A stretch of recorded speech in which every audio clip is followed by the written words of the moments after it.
বিয়ের পর রোমাঞ্চ ধরে রাখার ৫টি অজানা গোপন রহস্য। বিয়ের পর কেন অনেক দম্পতির মধ্যে ভালোবাসা কমে যায়, অথচ কিছু সম্পর্ক আরও গভীর হয়ে ওঠে? কারণটা লুকিয়ে আছে কিছু সহজ কিন্তু অজানা রহস্যে, যা অনেকেই জানে না, যা জানলে আপনি থমকে যাবেন। আসুন জেনে নেই ৫টি গোপন রহস্য। ১. ছোট জিনিসে ভালোবাসা প্রকাশ করুন। প্রতিদিনের ছোট আচরণই রোমান্সের জ্বালানি। একে অপরের দৈহিক, চারিত্রিক ও স্মার্টনেসের প্রশংসা করুন। এতেই বদলে যাবে আপনার দিনটা। ২. নিজেকে আগের মতো রাখুন।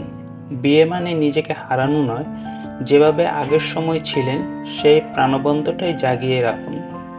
৩. হাসি খুশি সময় দিন। হাসি হলো সবচেয়ে রোমান্টিক জিনিস। একসাথে হাসলে ঝগড়াও গলে যায়। ৪. চমক দিন হঠাৎ করেই,